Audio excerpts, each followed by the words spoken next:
Hello my friends, and welcome to today's video. I'm Jeanette with Vivo Vintage Designs.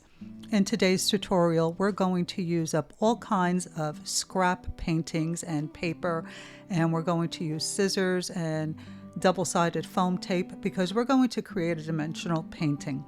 And for the base of mine, I'm using watercolor paper. This is just some inexpensive watercolor paper, and I'm using some alcohol and the Ranger stamper, and I'm reactivating some ink I had on there from a previous project, and I'm stamping the watercolor paper because I want to create texture for my sky. And now I'm cutting out the shapes of mountains, and I'm just getting a feel for where I want to place them.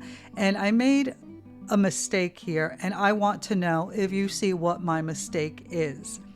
And I'll tell you at the end of the video what my mistake was, but hopefully you've caught it already. So I'm cutting out my mountains and deciding how I want to lay them and the colors that I want to use. And there's no rhyme or reason, just use up whatever paintings you have.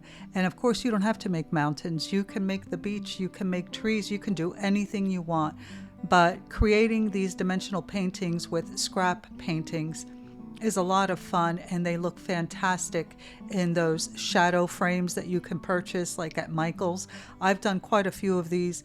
I did one that was all circles. I used a hole punch and I cut out a bunch of circles, and I used the double-sided foam tape, and they turned out so pretty. I did a set of 3, and I keep saying that I have to get the frames for them, but I've not yet done that.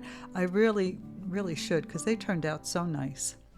So now here I'm adding my second layer of mountains. The first one, I just used a glue stick and adhered it to the paper, and the glue stick will work on photo paper as well. Here I've applied the little double-sided foam tabs, and I purchased those at Dollar Tree.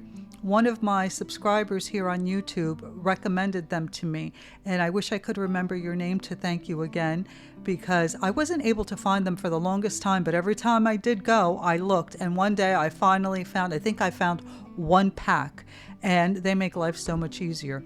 But here I'm using double-sided foam tape on a roll, and that I purchased on Amazon. And as always, all the products used will be linked in the description box. Just click on the link that reads products used in this tutorial, and it'll take you to my Amazon store, and there you'll find all the information you need. And as an Amazon associate, I do receive a small commission on any products purchased using my links, and that comes at absolutely no extra charge to you, but it's a really nice way to help support my channel so that I can keep these free tutorials coming your way. I really do appreciate it, and thank you to those of you who use my links. I appreciate it more than you know. All right, so hopefully you've caught my mistake and you won't make the same mistake I did, because it'll save you a lot of time and trouble. So now that I've got my mountains all set up, I'm cutting down my paper to the size that I want. And I'm going to cut out some pine trees out of my scrap paper. And I'm going to add them here and there. I'm also going to add a couple of strange looking trees, but you can be as creative with this as you want. You can add as much as you want. And it's no matter what you do, it's going to be pretty and interesting because you have so many textures and so many colors that there's so many things to see. And the fact that it's dimensional is fantastic. I love doing these little projects. Now, for the trunk of this tree, it's good that I had the foam tape on the roller because I can cut the teeny tiny little strips. I think it would have been a little bit harder to cut the tabs that small. Maybe not, but I didn't try it. So I used some that brown flour that you see there. I had such good intentions with that flour, but it went south. But it turned out well for the trunk of this tree. Now, once you're finished with this, if you do decide to frame it, I do recommend that you spray it down with whatever varnish and UV protection you're able to get your hands on these days. I know that the Kamar varnish is very difficult to find. I don't even know if they're going to continue making it, but I have seen a few posts on other products that are recommended by other alcohol ink artists. I haven't tried them yet, so I can't recommend them, but there are other products out there that everyone else is using.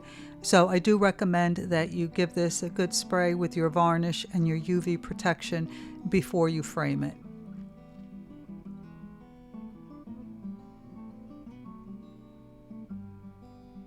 And also, for those of you who don't know, we have a Facebook group called Veeble Vintage Design Tutorials.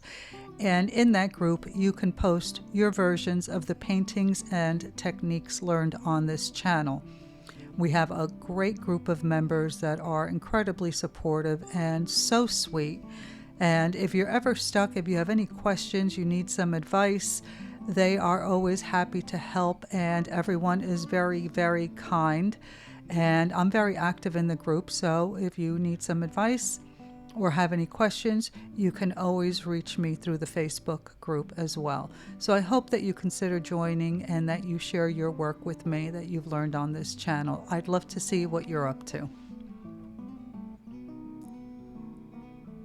So now I've cut out some smaller pine trees, and I'm adding those in the background. You can see I'm getting smaller as I go further back. And I've added the 2 trees in the front, and I've cut out these little circle looking pieces, and I want them to look kind of like shrubs. And it's very easy to get carried away when you're doing this. It's so much fun. Now I decided that I want to add some purple clouds. So I'm just going to cut out some clouds. And I'm using the smaller tabs. Again, these little tabs are such a time saver. I haven't been to the Dollar Tree recently, but it's time.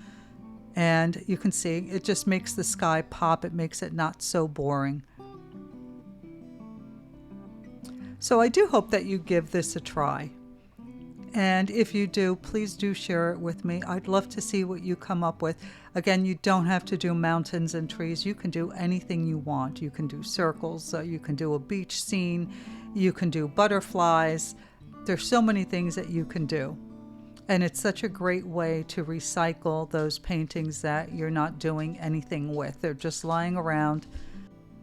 It's a great way to turn your oops paintings into something beautiful.